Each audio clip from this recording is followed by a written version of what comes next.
Purihin po ang Panginoon at ngayon po ay dadako tayo sa atin pong scripture reading. Matatagpuan po natin sa aklat ng unang Pedro, kabanatang 2, talatang 9 hanggang 12. 1 Peter chapter 2, verses 9 to 12. Nasa atin pong screen, subalit babasahin ko po sa Tagalog. Ganito po ang sinasabi. Ngunit kayo'y mga taong pinili, mga maharlikang pari, at mga mamamayan ng Diyos. Pinili kayo ng Diyos na maging Kanya upang ipahayag ninyo ang kahanga-hanga niyang mga gawa. Siya ang tumawag sa inyo mula sa kadiliman tungo sa kahanga-hanga niyang kaliwanagan. Dati hindi kayo mga taong sakop ng Diyos, pero ngayon mga sakop na niya kayo. Noon hindi kayo kinaawaan ng Diyos, pero ngayon kinaawaan na niya kayo. Mga minamahal, mga dayuhan kayong nakikitira sa mundong ito. Kaya nakikiusap ako sa inyong talikuran na ninyo ang masasamang pagnanasa ng inyong katawan na nakikipaglaban sa inyong spirito. Sa lahat ng oras, ipakita nyo sa mga taong hindi kumikilala sa Diyos ang matuwid ninyong pamumuhay. Kahit pinararatangan nila kayo ngayon ng masama. Sa bandang huli ay makikita nila ang mga kabutihang ginagawa ninyo at kaluwalhatian nila ang Diyos ang Diyos sa araw ng pagdating niya. Pagpalain ng Diyos ang pagkabasa ng kanyang mga salita. Tayo po ay manalangin. Ama naming Diyos na makapangyarihan sa lahat, kami po ay nagpupuri at nagpapasalamat sa inyo sa umagang ito sa panibagong pagkakataon ng aming pong pagsamba. Dalangin po namin, Panginoon, ang iyong mga salita na amin pong binasa at pagbubulay-bulayan ay gamitin yung instrumento upang kayo po ay mangusap sa amin ng personal at makita namin ang mensaheng nakapaloob dito. Sa gayon kami makasumpong ng panibagong kalakasan at hamon sa aming pong mga buhay. Samahan niyo po kami, Panginoon, sa pagbubulay-bulay ng iyong salita sa umagang ito para sa inyong kapurihan. Ang iyong Espiritu Santo magbukas ng aming mga puso at isipan. Ito po ang aming dalangin sa pangalan ng Panginoong Yesus. Amen. Sa mga talata po na binasa natin ngayon ay pag-aaralan natin ang mensaheng Charge to the Chosen. Mga mahalagang tagubilin o aral para sa mga pinili ng Diyos. Ang aklat po ng unang Pedro ay sinulat po ni Pedro sa mga Kristiyano na noon ay nakakalat sa iba't ibang mga lugar.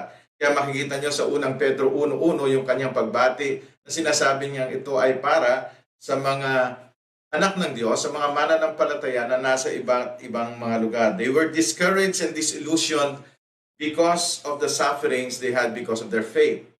Yun po yung kanilang kalagayan. Nakakalat sila sa iba't ibang lugar at sila po ay pinanghinaan ng loob. Nagtataka ang iba sa kanila kung bakit sila dumaranas ng mga pag-uusig at kahirapan o ano pa man na bunga ng kanilang pananampalataya. Ito ang dahilan kung bakit sinabi po ni Apostol Pedro sa unang Pedro 4:12 ang ganito, Beloved, do not be surprised at the fiery trial when it comes upon you to test you as though something strange were happening to you. Sabi niya, huwag kayong magtaka, mga minamahal, kung kayo man nakakaranas ng ganyan na para bang something ay pambihira na dumarating sa inyo. Nais niyang bigyan sila ng kalakasan. Sinulat ito ni Pablo upang sila ay palakasin, upang sila ay palalahanan sa halimbawa ng ating Panginoon Kristo, upang sila ay patuloy na turuan tungkol sa tunay na yaman na naghihintay sa kanila at sa bawat mananampalataya, yung pag-asa ng muling pagbabalik ng ating Panginoon Kristo at ng isang magandang mana na pagkakaloob ng Panginoon sa bawat mananampalataya. Pinaalalahanan din ni Apostol Pedro ang mga mananampalataya kung paano sila tutugon doon sa mga paghihirap o mga sufferings na kanilang nararanasan dito sa mundo. Kaya nga, ito po yung isa sa mga bahagi, yung binasa natin ngayon na isa sa mga bahagi ng kanyang pagpapalakas sa kanila at pagpapaalala kung paano sila mamumuhay sa mundong ito sa kabila na merong mga kahirapan na bunga ng kanilang pananampalataya. Kaya dito po sa ating pag-aaralan ngayong umaga ay nais ko pong tandaan natin ang pangunahing aral sa kabuuan po ng lahat ng ito. That to be able to live our lives for God in the midst of sufferings, we must remember our calling, our condition, and our conduct in this world. Hinihimok po ni Apostol Pedro ang mga mananampalataya na sa kabila ng kanilang manararanasan ay patuloy silang mamuhay na nagbibigay lugod sa Diyos, pinapupurihan ng ating Panginoong Hesus, at tunay na ang kanilang buhay ay nagiging maayos at nagiging kapuri-puri sa ating Panginoong Diyos. Kaya ito yung kanyang paalala sa kanila. 3 bagay. Sabi niya, we must remember our calling. Second, we must remember our condition. And third, we must remember our conduct in this world. No? So titingnan po natin isa-isa yung pong binabanggit na yan sa ating pong teksto. Una, we must always remember our calling. Lagi nating alalahanin ang pagkatawag ng Diyos sa atin. Ganito po ang sabi sa verse 9, "But you are a chosen race, a royal priesthood, a holy nation, people for His own possession, that you may proclaim the excellencies of Him who called you out of darkness into His marvelous light. Once you were not a people, but now you are God's people. Once you had not received mercy, but now you have received mercy." Pansinin niyo po, yung ginamit na salita ni Apostol Pedro diyan, "But you are a chosen race." Sa ibang translation, chosen generation. Ito po ay contrast doon sa mga naunang talata kung saan sinasabi niya na ang mga hindi sumasampalataya sa mundong ito ay mga nadarapa. Na mga hindi sumasampalataya sa ating Panginoong Jesucristo sa mundong ito ay natitisod sa maraming mga bagay at nadadapa. Pero may contrast siya sa verse 9, "But you are a chosen race," etc., etc. Ibig sabihin, subalit kayo ay iba kaysa sa kanila. At ginamit niya yung word na chosen. Tingnan po natin. We are chosen by God. Yan po yung unang binabanggit sa ating teksto. Tayo pong lahat, ang mga sumasampalataya kay Kristo ay pinalalahanan ni Apostol Pedro na pinili kayo ng Diyos. Mahalaga po ito dahil nais ni Apostol Pedro na malaman ng mga mananampalataya kung ano ba talaga sila at sa gayon ang ating layunin ay maging malinaw. We are chosen by God. Tayo ay pinili para maging ano, di ba? Minsan sa ating buhay, pag ikay pinili, bakit ako pinili? Ano ang dahilan? Para maging ano ako. So dito po sa ating teksto ngayong umaga, una sabi doon, we are chosen by God as His chosen race. Bilang kanyang chosen, ang tawag po sa ibang translation, chosen generation. Alam po natin sa kasaysayan ng Biblia, ang Diyos ay laging pumipili ng mga tao upang magpasimula ng mga lahi. Halimbawa ay nung pinili niya si Abraham, no, mula sa malayong lupain, ay sinimulan niya ang lahi ng mga Hebreo o ng mga Hudyo. Doon nagpasimula ang lahi ng Israel. Yun po yung sinasabi diyan, you are a chosen generation. Sila noon sa flesh, tayo ngayon pinili ng Diyos para maging bagong mga henerasyon, hindi na sa laman, kundi sa ating pong pananampalataya. Mapapansin niyo po sa Lumang Tipan ay ginamit din po ang mga katagang yan upang ilarawan ang Israel. Ang Israel po ang bayang pinili ng Diyos, hindi dahil sa sila ay malaki, hindi dahil sila ay magaling, hindi dahil sila ay mahusay sa labanan, kundi sabi nga ng Panginoon, ito ay kabaliktaran, kundi kayo ay maliit na bansa, kayo ay mahina, subalit akin kayong pinili. Ito ay ayon sa biyaya ng Diyos. Subalit ang problema, ang Israel sa Lumang Tipan ay nabigo sa kanilang paggawa ng kanilang tungkulin. Yes, they were chosen generation, they were chosen nation, pero they failed to do their part. Isang nakatutuwa pong pansinin sa ating pong teksto, ito ngayon ay ini-apply ni Apostol Pedro sa mga mananampalataya sa church. Ang church po ang tinuturing na spiritual Israel. Kung yung Israel noon nabigo, ang church dapat hindi mabigo dahil ito ang layunin na nais ng Panginoon na ipagawa. Na tayo po ay maipakita natin na tayo po ay chosen generation. May kaibahan, we are distinct race of men and women. Yun pong ibig sabihin nun, we are chosen by God. Dapat maipakita natin yung kaibahan natin bilang mga lalaki at babae ng Diyos sa ating kapaligiran. Kung paano yung mga Israelita sa Old Testament, kaya po binigyan sila, isa sa mga dahilan po ng Panginoong Diyos, bakit sila binigyan ng maraming mga kautusan. Huwag kayong kakain nito, huwag kayong kakain nito, huwag kayong gagawa nito. Kasi nais ng Panginoon ipakita sa mga bansa na nakapaligid sa kanila ang kaibahan nila. God wants them to show that they were distinct people of God. Nabigo ang Israel doon at ngayon, para sa atin na iglesia, yun pa rin ang pinapaalala sa atin, that we are chosen by God as His chosen race, as His chosen generation. Tayo yung mga bagong lahi dahil kay Kristo. Ginawa tayong bagong nilalang. If anyone is in Christ, he is a new creation. The old has gone, the new has come. Binago tayo ng Panginoon at tayo ngayon ay mga bagong henerasyon na dapat magpakita ng isang bagong buhay sa mundong ito. We are chosen by God as His royal priesthood. That's the second one. Royal priesthood. Sa Old Testament, ang mga saserdote po ay yung mga lahi ni Levi, mga Levita. At mula sa kanila, nandoon ang mga saserdote na naglilingkod sa tabernakulo o sa templo ng Diyos. Dito po sinasabi na tayo po ang royal priesthood. Bawat mananampalataya ay kabilang sa saserdote ng hari. Kaya nga sinabi po, royal priesthood, ibig sabihin tayo po ay pinili ng Diyos upang italaga ang ating sarili sa paglilingkod sa hari, kaya royal priesthood. And we know that our Lord Jesus Christ is the King of Kings and the Lord of Lords. Kaya dapat nating maunawaan na tayo pinili upang italaga, i-dedicate natin yung ating sarili para maglingkod sa ating Panginoong Diyos na siyang hari.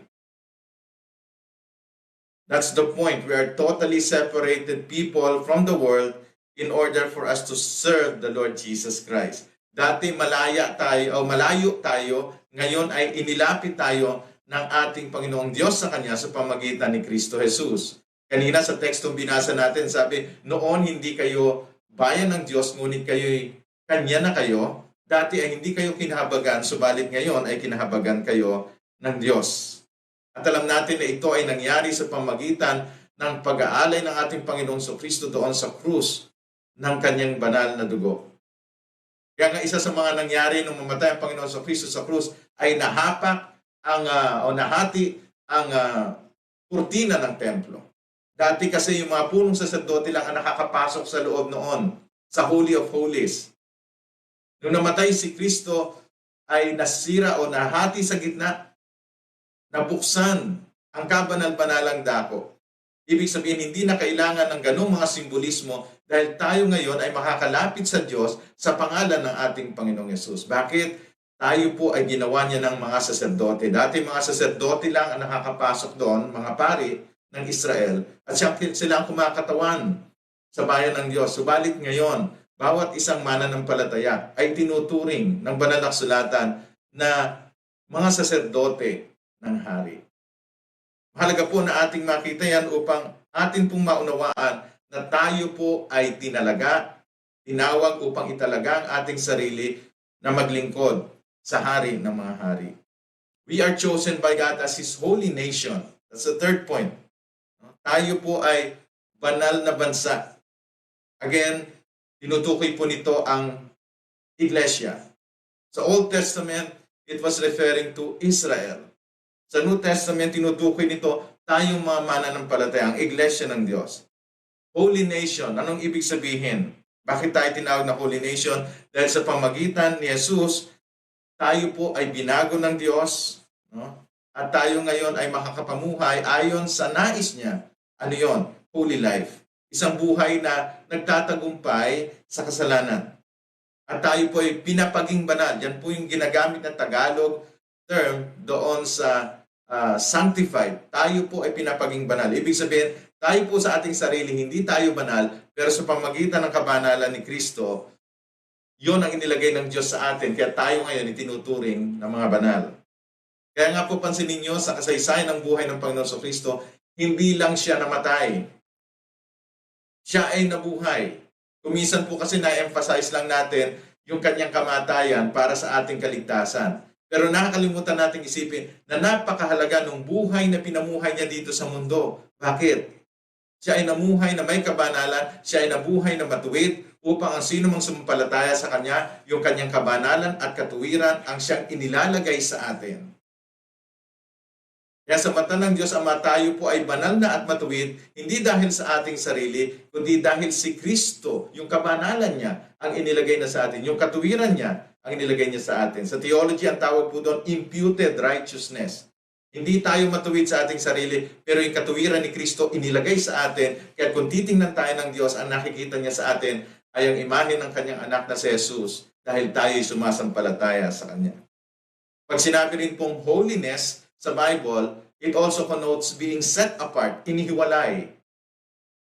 Being set apart for a use. Ibig sabihin, pinapaalala dito ni Apostol Pedro na kayong mga mananampalataya, tayong mga Kristiyano, ay holy nation. Ibig sabihin, tayo ay binukod ng Diyos para magamit niya. Ang larawan po ng holiness ay parang kung ikaw ay maraming kasangkapan sa bahay, pumipili ka ng ilang kasangkapan para gamitin mo sa mga special na okasyon. Tayong mga Pilipino mahilig dyan, di ba? Maraming mga gamit tayo sa ating eskaparate. Mga magaganda, mga porselana, na hindi natin laging ginagamit, pero inihiwalay natin yun, binukod natin yan for a special use. Pag meron tayong mga bisita, yun ang hinahain natin. Pag may mga handaan tayo, yun ang ginagamit natin. Kasi it's special. Ganun din po ang sense ng holiness dito. We are special, chosen by God, set apart by God, para gamitin niya. Mahalaga po naman nating makita yan, yung ating mga identities na yan. And lastly, sabi niya, we are His possession. We are chosen by God to be His possession. I think it was in the King James Bible o sa isang translation, ang tawag niya, we are peculiar people. Anong ibig sabihin ba ng peculiar? The real meaning of the word peculiar is a purchased possession. No? Tayo ay biniling pag-aari ng Diyos, a unique possession. Some of rare beauty and of priceless nature. Yun pong ibig sabihin ng word na purchased possession o peculiar. Ginawang maganda ng Diyos at mahalaga. God purchased us through Christ. Binili tayo ng Diyos sa pamamagitan ni Kristo upang ang ating sarili ay hindi na maging atin, hindi na para sa kaaway, kundi para na sa Kanya. Ito yung sense ng sinabi rin ni Apostol Pablo naman sa unang Korinto, nang sabi niya, ang inyong sarili ay binili na. You were bought for a price.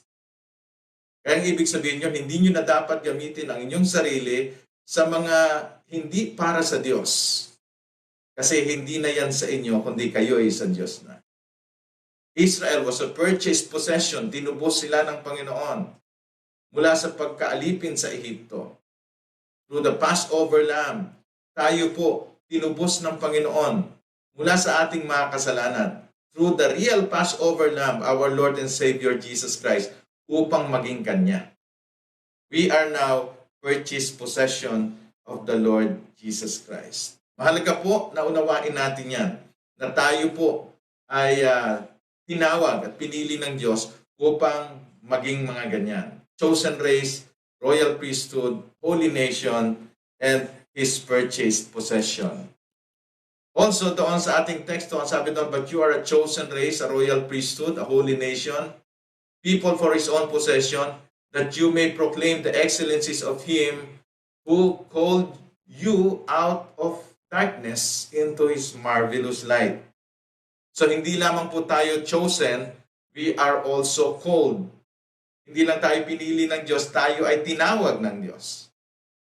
At tayo tinawag para sa isang layunin. We are called for a purpose.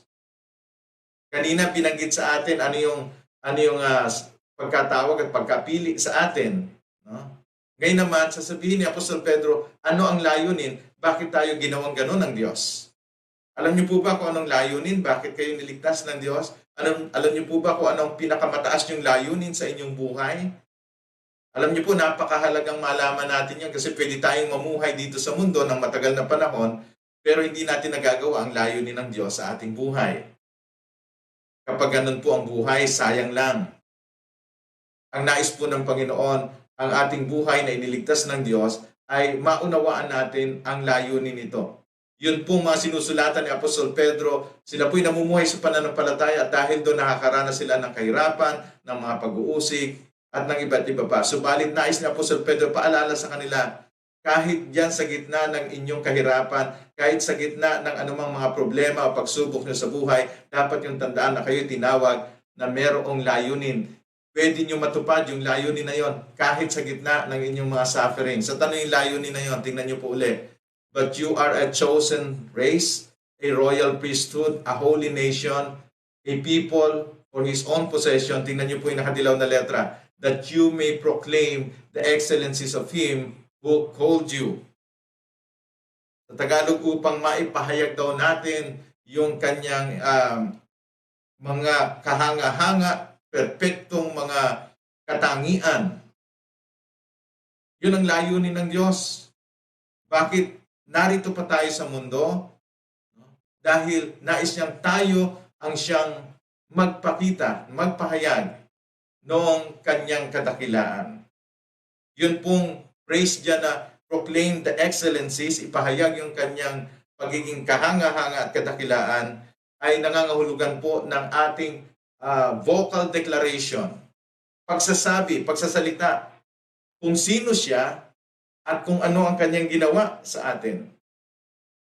Ginawa tayo ng Diyos na holy nation, purchased possession, royal priesthood, lahat ng mga binanggit natin kanina sa pamagitan ng ating Panginoong Jesucristo upang ating maipahayag yung kadakilaan at pagiging perpekto ng Diyos. Yun pong salita dyan ng excellencies. The word excellencies refers to those qualities, yung mga katangian ng Diyos that makes Him perfect, that makes Him great, that makes Him excellent. Yun pong ibig sabihin ng excellencies. Tayo po ay iniligtas ng Diyos sa pamagitan ni Kristo upang ipahayag yung mga katangian na yun ng Diyos.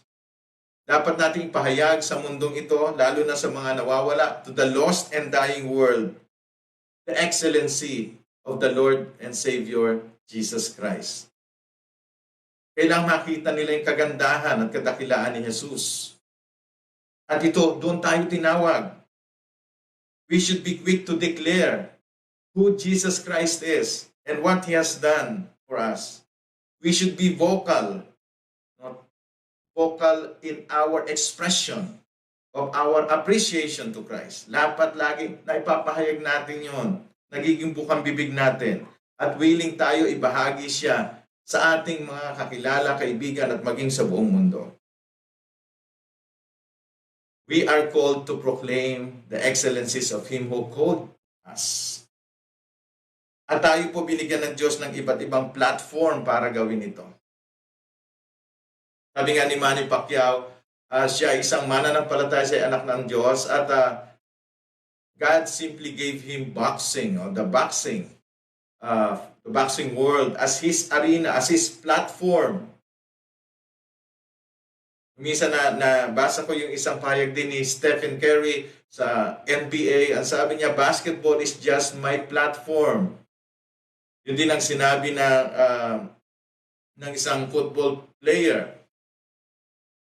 Ang sabi niya, yung larangan ng athletics ay kanya lamang platform para para maipahayag si Jesus.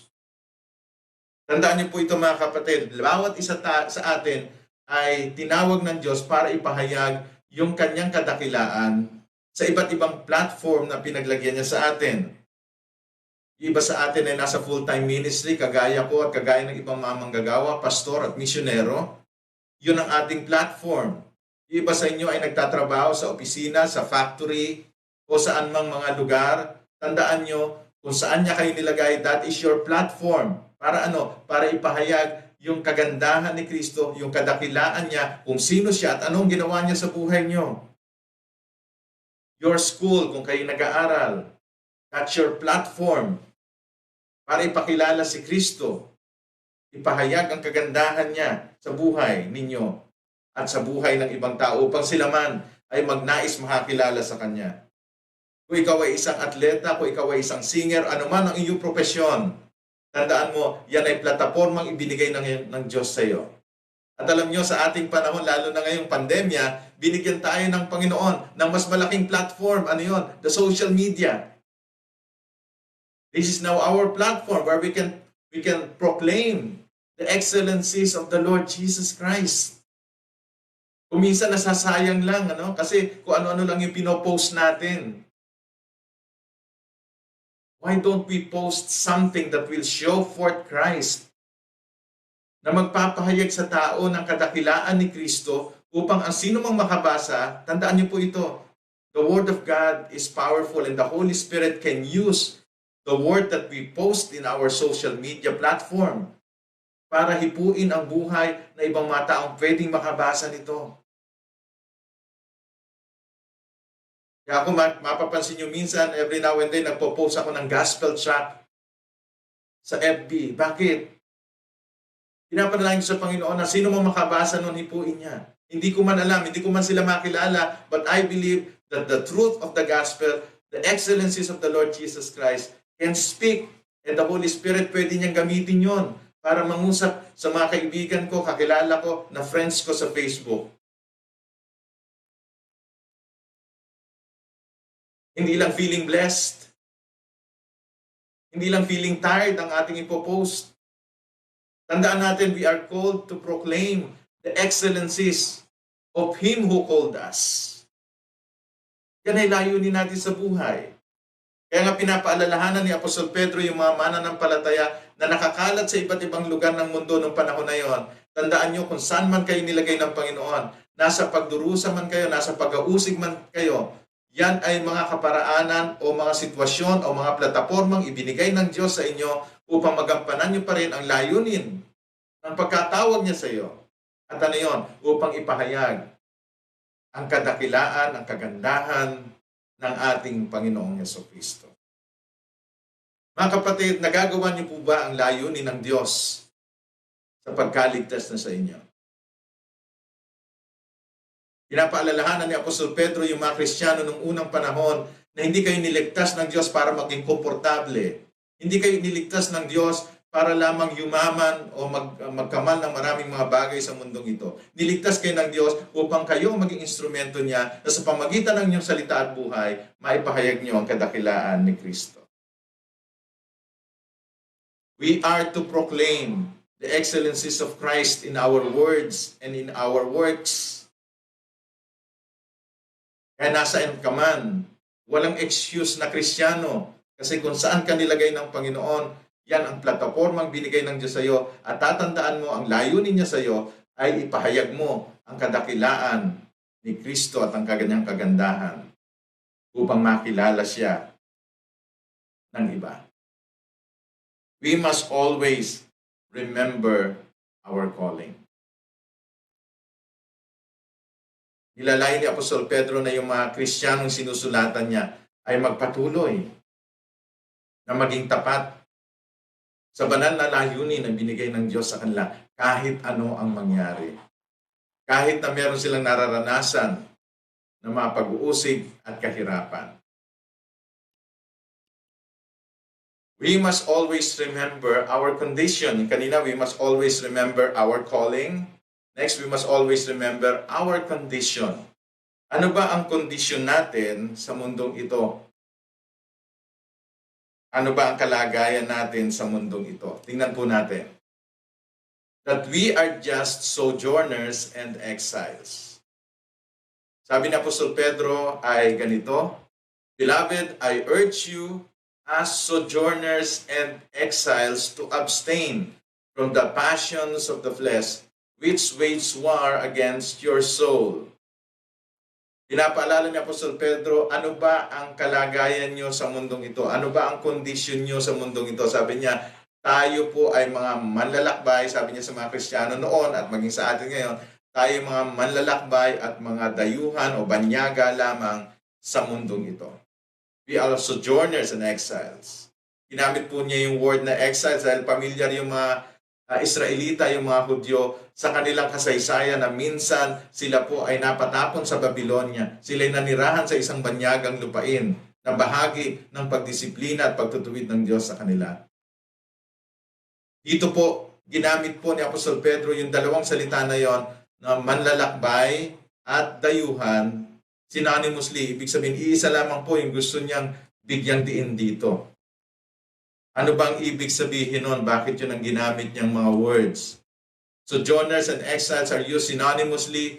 They point to one who is temporary resident or traveler in a foreign country passing through on his way to his home country. Yun po yung kanyang kaisipan niyan. Nais siyang ipaalala sa mga Kristiyano na kayo ay pansamanta-lamang naninirahan sa banyagang lupain ito. Dito sa mundo, dumadaan lang tayo dito papunta doon sa tunay nating tahanan, to our home country. We are just sojourners and exiles. Kasi nga po yung mga mananampalatayang sinusulatan ni Apostol Pedro ay nasusurprise din sila sa mga nangyayari sa kanila. Bakit sila inuusig sa kanilang pananampalataya? Bakit nakakaranas sila ng iba't ibang mga pagsubok sa buhay? Well, simple lang ang sabi ni Apostol Pedro, tandaan ninyo ang inyong kondisyon sa mundong ito, you are just sojourners and exiles. Kayo ay manlalakbay lamang at dayuhan sa mundong ito. Noong panahon po na yon, pag ginamit po yung salita na yon, yung pong mga manlalakbay at mga dayuhan, yung mga sojourners and exiles, ay may ilang mga mahalagang katangian na dapat nating maunawaan upang makita rin po, maunawaan natin ang mensahe ni Apostol Pedro sa bahaging ito. Una, they have different mentality about life than permanent natives have.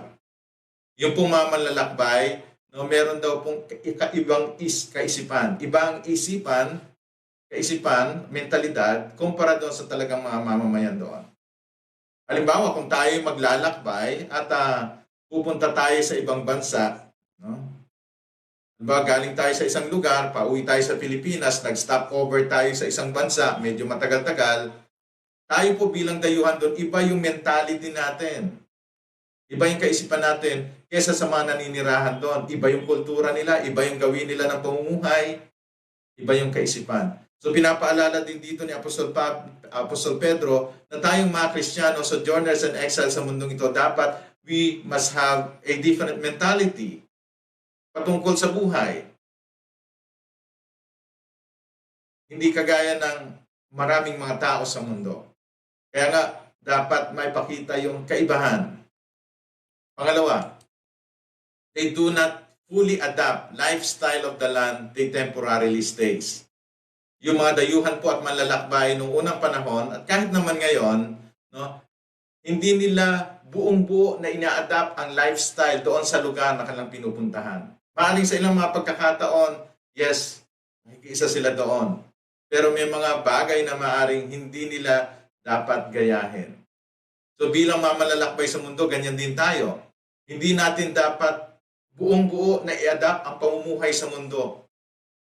Yes, may mga bagay na dapat nating i-adapt. Dapat tayong sumunod sa mga bagay na makabubuti sa atin. Dapat tayong sumunod sa mga panuntunan ng pamahalaan na sang-ayon din naman sa prinsipyo ng banal na kasulatan. We have to fully adapt. We don't have to fully adapt everything. Kapag meron ng pinapagawa ang mundong ito na hindi na ayon sa mga panuntunan ni Kristo, hindi na natin dapat i-adapt sa buhay natin. Merong kaibahan. Ganon yung mga sojourners and exiles. Pangatlo, they do not get attached to the places. No? They pass through. No? Dapat yan, they pass through. They do not get attached to the places they pass through. No? Ibig sabihin, kung tayo malalakbay lamang, hindi tayo masyadong kakapit, no, doon sa mga lugar, even sa mga bagay na nakita natin sa ating dinaanan. Pwede mo ma-appreciate ang ganda ng view. Pwede mo ma-appreciate ang masarap na mga pagkain. Pwede mo ma-appreciate ang mga paninda doon sa lugar na yon. Pero you will not get yourself attached to that. Bakit? Kasi alam mo, hindi ka magtatagal doon. Alam mo, hindi yun ang permanente mong tirahan.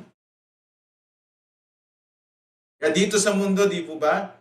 Pwede tayong ma-attract ng iba't ibang mga bagay.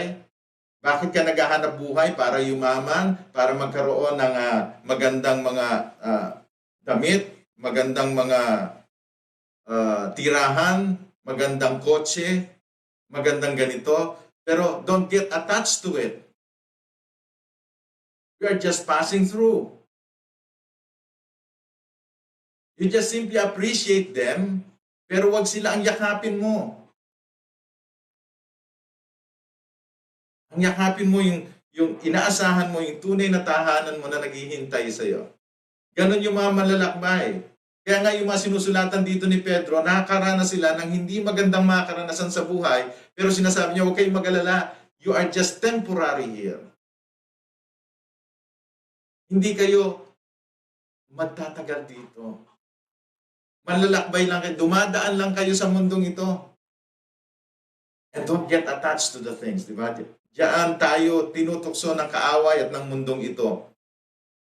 Kaya nga sabi ni Apostol Pablo sa Roma 12:2, do not be conformed to the pattern of this world, but be transformed by the renewing of your mind. Kasi ang mundo, yun ang ginagawa sa atin. Hinihila tayo para ma-attach sa mga bagay ng mundong ito.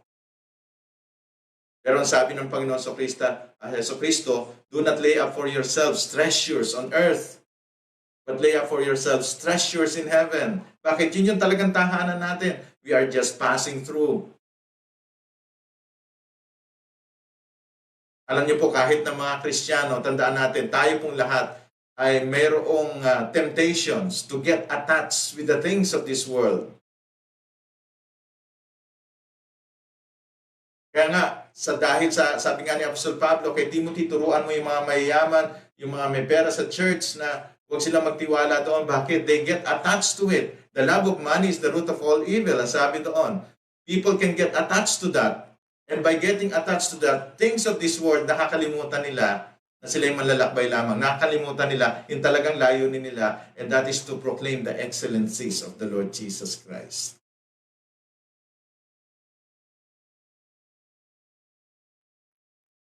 Sojourners and exiles. That's our condition. We must always remember our condition. And the second condition that we must always remember is that we are waging a war. Na tayo ay nasa pakikipaglaban, nasa giyera. Tandaan po natin yan. Tingnan niyo po, ang sabi sa ating teksto, Beloved, I urge you as sojourners and exiles to abstain from the passions of the flesh, which wage war against your soul. Ibig sabihin, tayo daw po ay nasa giyera. We are waging war. At pinapaalala yun ni Apostol Pedro sa kanyang mga sinusulatan dahil nakakaranas nga po sila ng mga pakikibaka sa buhay. So yung condition natin, we are sojourners and exile. The second condition, that we are waging a war. Nung tinanggap natin si Kristo bilang Panginoon tagapagligtas, tayo po ay nagdeklara ng giyera. At tandaan po natin, outwardly we are at war. Outwardly against the pleasures of the world. Nakikipaglaban tayo sa mga kasiyahan na ibinibigay ng mundo. Kasiyang binibigay iniaalok ng kaaway.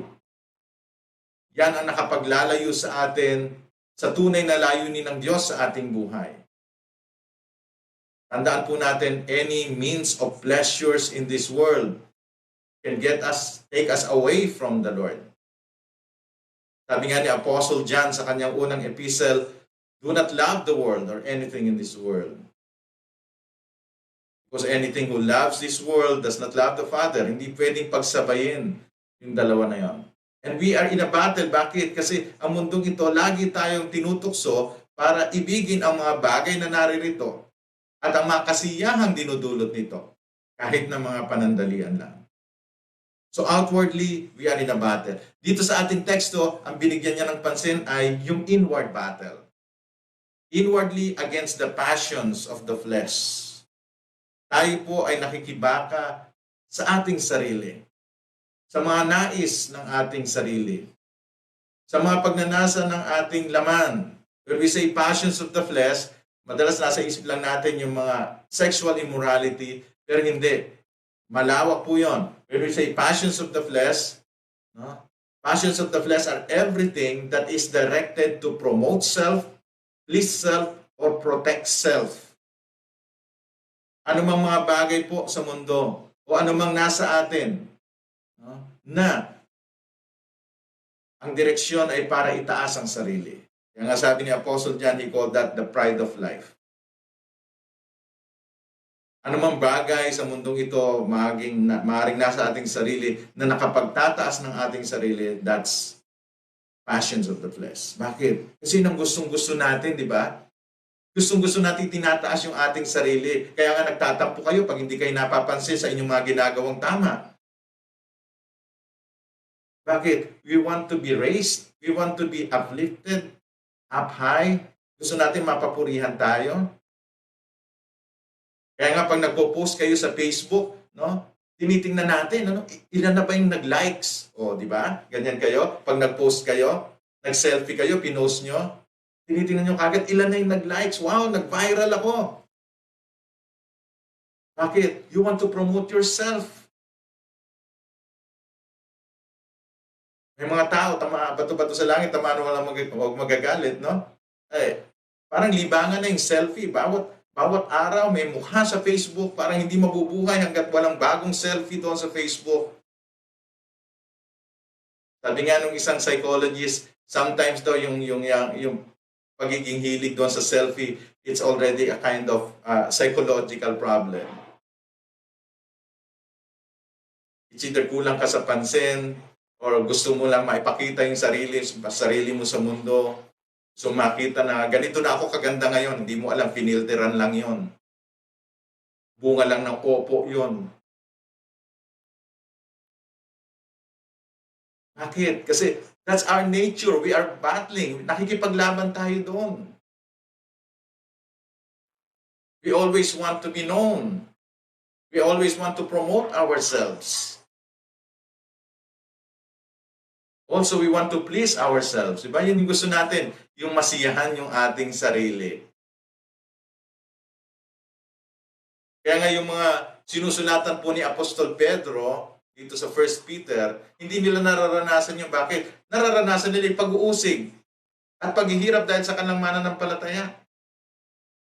They cannot experience pleasure for themselves. Kaya pinapaalala naman sa kanila ni Pedro na huwag kayong mag-alala. Ganyan talaga ang buhay sa mundo.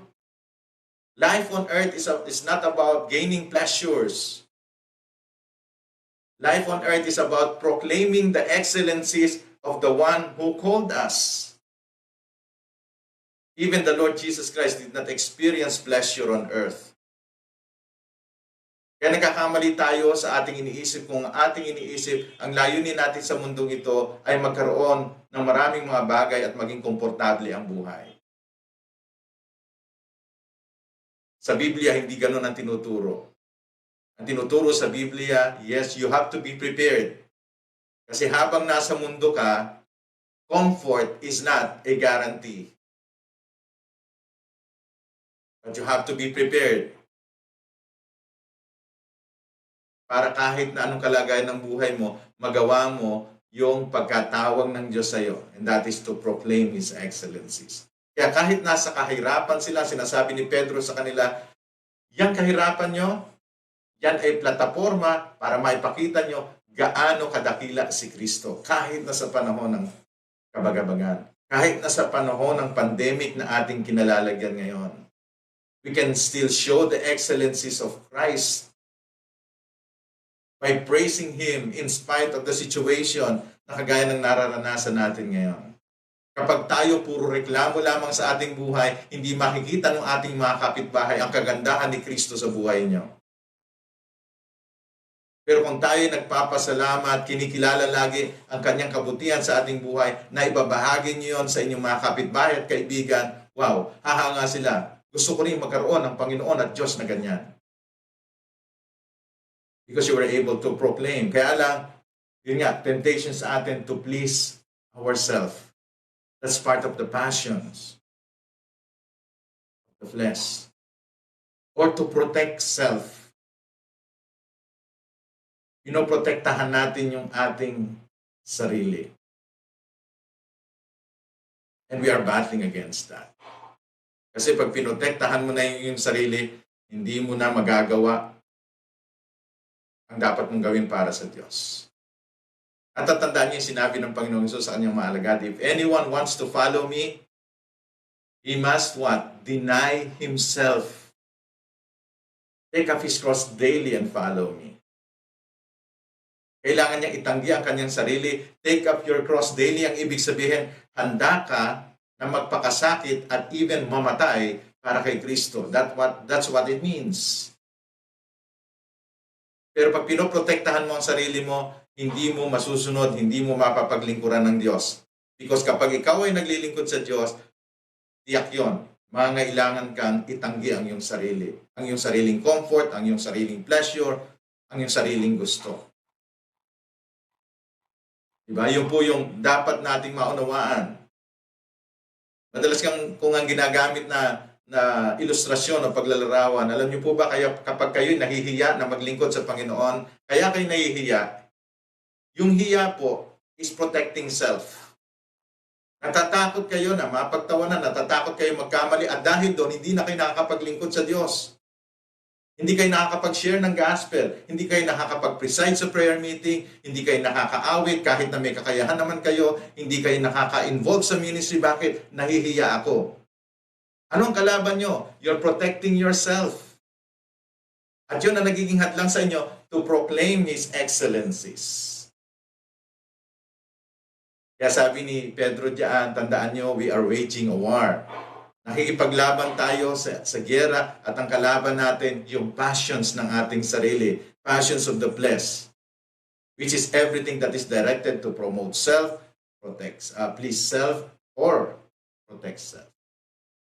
We must always remember our condition, that we are sojourners and exiles, and we are waging a war.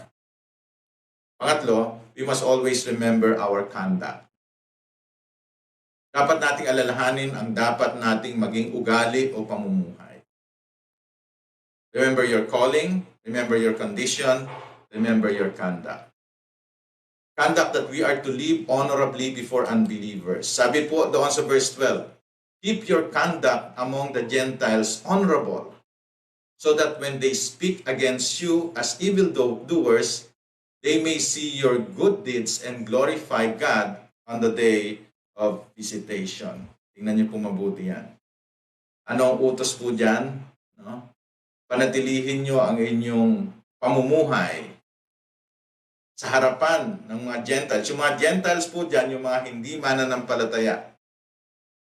Yung panahon po kasi na yun, dalawang klase ng tao, mga Hudyo at mga Hentil. At usually yung word na Hentil ay ginagamit para patungkulan ang mga taong hindi sumasampalataya. Sa lahi, pag Hudyo, nasa lahi ni Abraham, mga Israelita.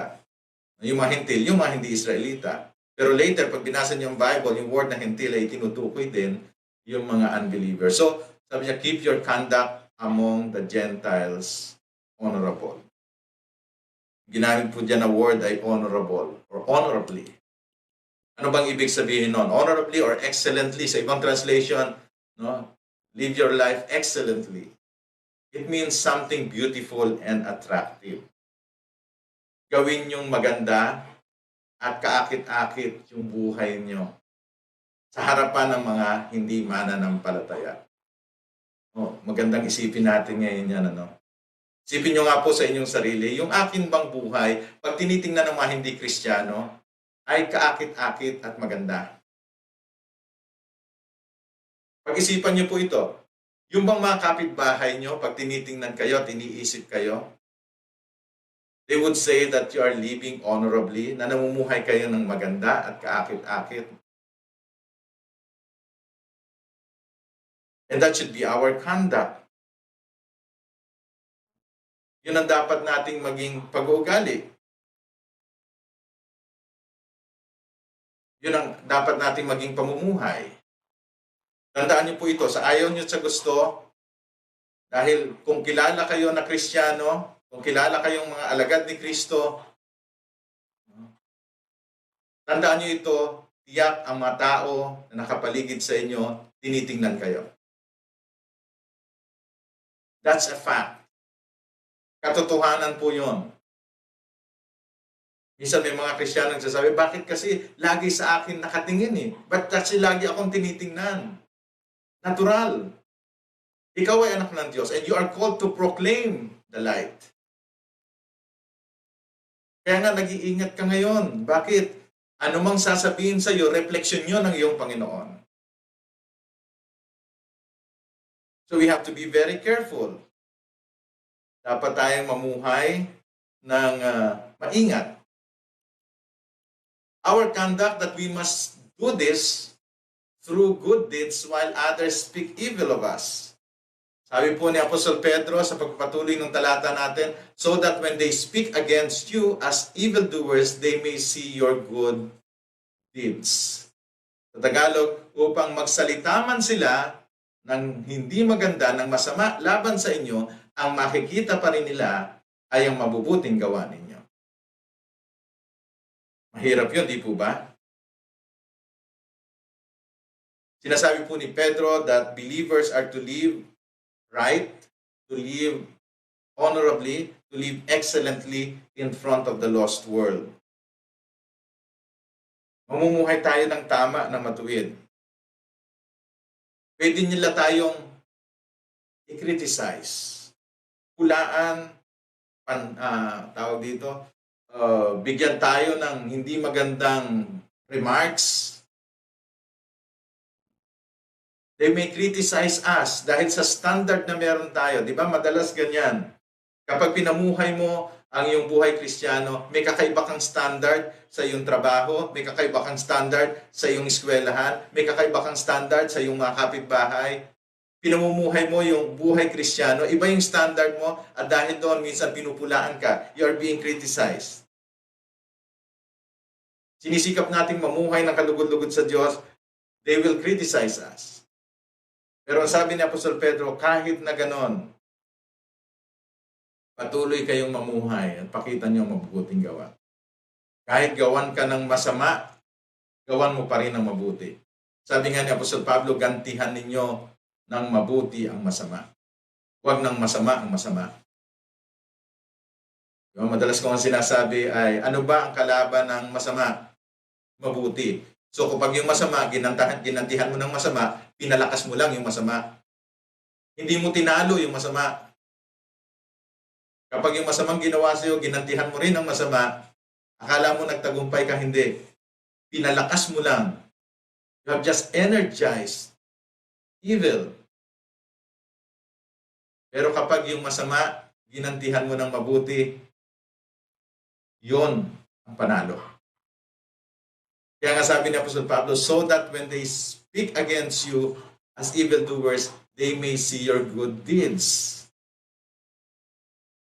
Si Apostol Pablo, ganyan din ang payo kay Tito na dapat niyang ituro naman sa mga mananampalataya sa Kreta na ang sabi niya, ipamuhay ninyo ang salita ng Diyos, mamuhay kayo ng maayos sa harapan ng mga hindi mananampalataya, that they may say nothing against you, upang mapatahimik niyo sila.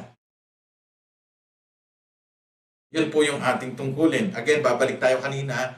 Our calling, our purpose is to proclaim the excellencies of Him who called us. At sa pamagitan ng ating mga gawa, mabubuting gawa, ay may papakita natin na tayo nga ay mga alagad ng Panginoon. Also, we must remember our conduct that we must do this that unbelievers may glorify God. Sabi po doon sa huling bahagi ng ating talata, and glorify God on the day of visitation. Ibig sabihin, may pag-asa na sa kanilang pagtingin sa atin at makita nila ang magandang mga gawa sa ating buhay, pwedeng dumating yung araw na sila man ay lumuwalhati at magpuri sa Diyos. Sana lang ay wag huli na. Pero ganun pa man, kahit na sa panahon ng paghuhukom, at least makikita nila na yung ginawa pala natin tama. Pero hindi na dapat nawa, wag umabot doon. Kundi, sabi nga, on the day of visitation, sa pagdating man ng Panginoon, natnan sila na sumampalataya kay Jesus dahil nakita ang buhay na maganda sa atin.